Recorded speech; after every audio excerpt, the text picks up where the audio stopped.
قرآن مجید میں ہے ان اللہ لا یستحی من الحق،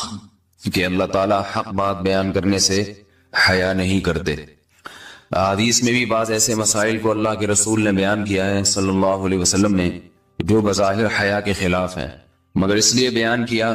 کہ اگر آپ صلی اللہ علیہ وسلم بیان نہ کرتے تو لوگ ان بے شرمی کے کاموں میں مبتلا ہو جاتے۔ اسی وجہ سے میں بھی یہ ہمت کر رہا ہوں کہ ایک اور ایسا گناہ جس میں لوگ مبتلا ہیں اور وہ ہے حیا کے خلاف، مگر ہے بہرحال شریعت کا مسئلہ اور لوگ اس میں گناہ میں مبتلا بھی ہیں، اس لیے بتانا ضروری ہے۔ وہ یہ ہے کہ لوگ شادی کے بعد بھی آج کی نوجوان نسل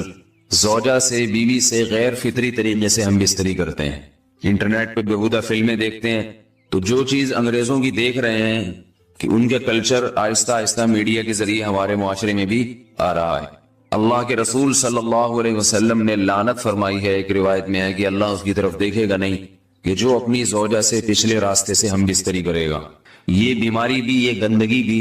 لوگوں میں پھیلتی جا رہی ہے، خاص طور پہ جن کو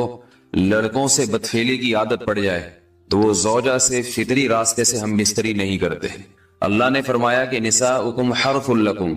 یہ تمہاری زوجات ہیں، بیویاں ہیں، یہ نسل بڑھانے کے لیے ہیں، تو اسی راستے میں انسان اپنی خواہش کو پوری کر سکتا ہے جس راستے سے نسل بڑھتی ہے۔ اس کے علاوہ کسی اور راستے سے اپنی خواہش کو پورا کرنا یہ حرام ہے، گناہ کبیرہ ہے، گندگی ہے۔ ہمارے پاس کیسز آتے ہیں، ایک پاک دامن لڑکی کی شادی ہوتی ہے، لڑکا بھی بظاہر بڑا نیک، لیکن کیا ہے، لڑکا چونکہ ٹھرکی ہوتا ہے، شہوت کا درندہ ہوتا ہے، تو وہ یہ نہیں دیکھتا کہ میں اپنی بری خواہش مٹانے کے لیے میں اپنی زوجہ کو غیر فطری طریقے پر مجبور کیسے کر سکتا ہوں، تو مجبور کرتا ہے پھر اپنی بیوی۔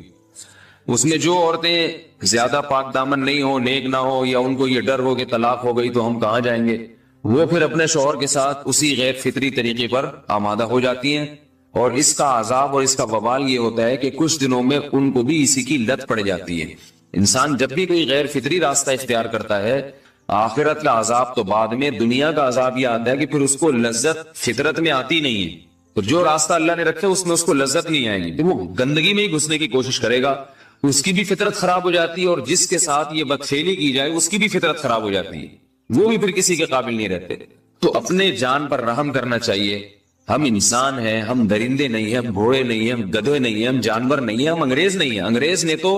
حیا اور شرم کی تمام حدود کو توڑ دیا ہے، وہ تو درندے بن چکے ہیں۔ ہم تو درندے نہیں ہیں، ہم تو حلال کھاتے ہیں، پاک صاف رہنے کی کوشش کرتے ہیں، تو ہم ان کی جو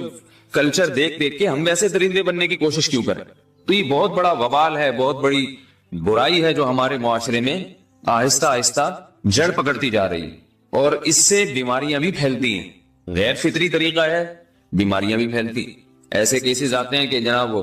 مرد مجبور کر رہا ہے بیوی کو، اور وہ بیوی جو ہے ساتھ نہیں دیتی۔